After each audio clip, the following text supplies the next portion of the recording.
NASCAR Nextel Cup Racing on Fox is sponsored by Visa. Go on, live life, and remember that no matter what it takes, life takes Visa. 3 laps ago, they waved the green, and Tony Stewart takes off once again. His last short track victory, May 2002 at Richmond. He has 5 short track wins out of a total of 24.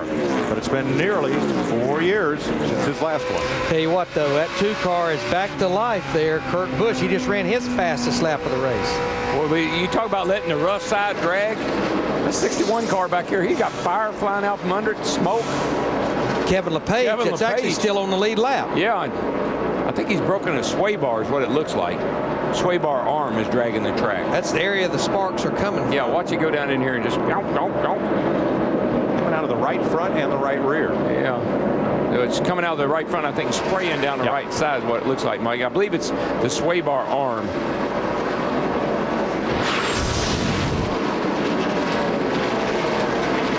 Won't work here. Not too well. That's a rock between 2 hard places right there. I guarantee it is. And that's a tail light panel flailing away down there. That's just made of fiberglass. It's not terribly damaging. Can be terribly distracting. Yeah, that's what I was going to say. A little bit like what we saw on Clint Boyer's 07 car a little bit earlier. Doesn't take much to peel that back. It's still flapping in the breeze there. This will be the home of the annual used sheet metal sale. Always is. Here in Martinsville. See if Kyle Busch will help him out a little bit with that loose panel.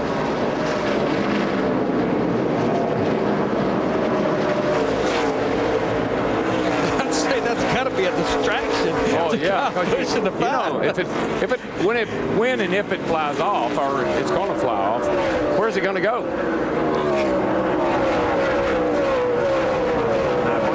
There it goes, up, and away, down on the apron. Their TV panel is now gone, and a fan gets a souvenir. Good job, buddy. The good news is we won't have a caution because of it. He's the only guy that made money today. And again, that's a piece of fiberglass. If that had been a piece of metal flailing, caution would have come out, or the car would have been black flagged because of a safety issue. But this was not deemed a big safety issue, and instead becomes a souvenir. And that guy just walking along saying, gee, where'd that come from? Right place, right time. Right in his lap. Thank you very much. I'm a big Dale Jarrett fan. And nice camera work. And Darrell, we got confirmation from Jeannie that that is a sway bar arm that's dragging on Kevin LePage's 61 car. Meanwhile, back at the lead, back at the ranch, Tony Stewart closes up on David Stremme, and Kurt Busch closing on Tony Stewart. Kevin Harvick's there, Matt Kenseth, and the 43, Bobby Labonte. Matt.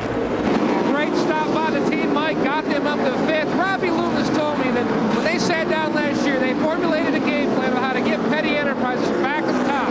He says, you know, you're not going to have Roush or Gibbs or Yates go on vacation, so it's going to be a long road. But each week, he said, we've seen one positive thing happen each race weekend, and they're seeing another as the 43's running up front. And, you know, you look back to the history books, a guy named Maurice Petty, Chief, had 265 wins as an engine builder at Petty Enterprises. He's retired now, but tomorrow is his 67th birthday. I want to send out a big happy birthday to the Chief, Maurice Petty. Yeah, I agree, man. The Chief was the man.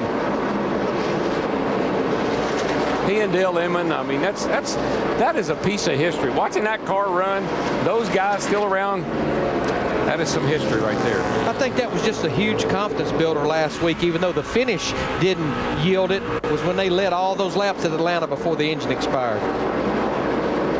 14th place here, Kyle Busch moving past Elliott Sadler. Kyle Busch started outside the top 15.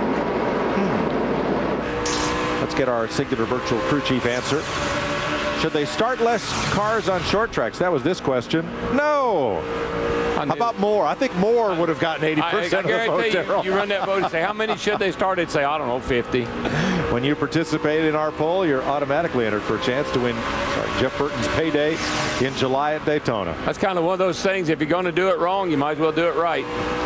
We normally show you who's been involved in wrecks. This is our not involved in wrecks, which is only about 8 or 9 cars there out of 43. Y'all are pretty optimistic putting that up there. Well, as predicted, the 24 is on that list. Car looks like it hasn't even been in a race. I know, but we got 125 laps to go, and yeah, it's early yet. I don't think I'd be putting any numbers up yet. And there's the 24 right there. Jeff Gordon about to fall into the clutches of Bobby Labonte in the 43.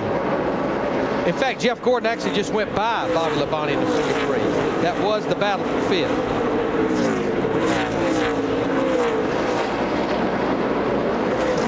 When they built this track in 1961, it was a low-banked short track. Only had about 15,000 seats, and they struggled to put folks on the hillside to reach a crowd of 20,000. But once they banked it, they kept building seats and suites, and they need more. It's a tough ticket here. You know why they banked it? Pick up the speed. It was so slow that they ran 500 laps here. It took 5 hours to do it. So they said, well, we'll pick up the speed by putting some banking to it. It's been about 25 laps since we had that last restart and that last caution. Tony Stewart and the 20 car leader really having to work lap traffic, and you see by virtue of that going on as they try to go by Casey Mears in the 42, our top 4 are running almost nose to tail.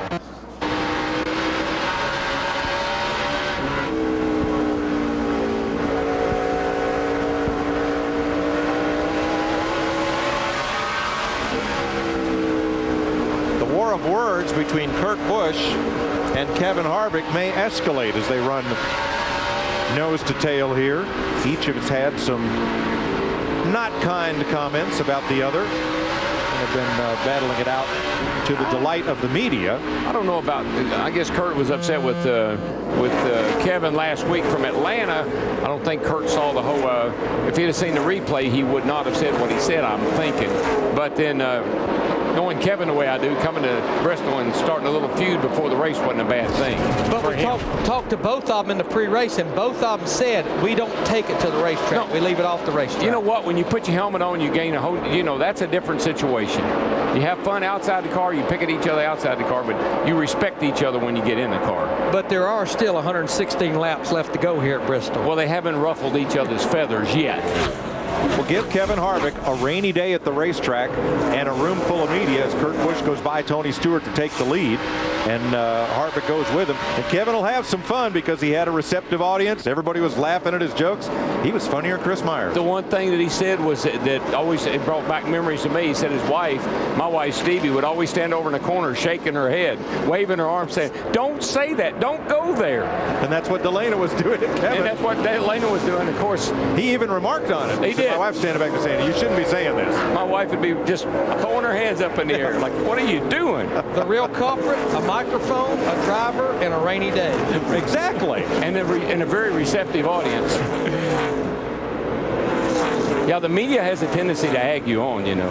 Do you like to pick on Harvick just because he's so much like you? I love Harvick. He's, I mean, he's one of my best buddies. I love playing with him, and he calls me old timer. I call him rookie. He'll always be a rookie, and I guess I'll always be an old timer. But we're going to meet in Martinsville on July the 22nd. Tony Stewart let Matt Kenseth by. Stewart slips to 4th, Matt. He's gone from 1st to 4th in about 3 laps. Mike came on the radio moments ago and told Greg Zipadelli the car is just loose in way too much. So right now, he's just riding. And what happens is they get tight. You get tight in the middle, so you make an adjustment, and then it get too loose. It's that balance you're looking for, and you can go overboard either way. Jumping the fence. Kurt Busch, a 4-time Bristol winner, has taken the lead with almost 100 laps to go. Good timing.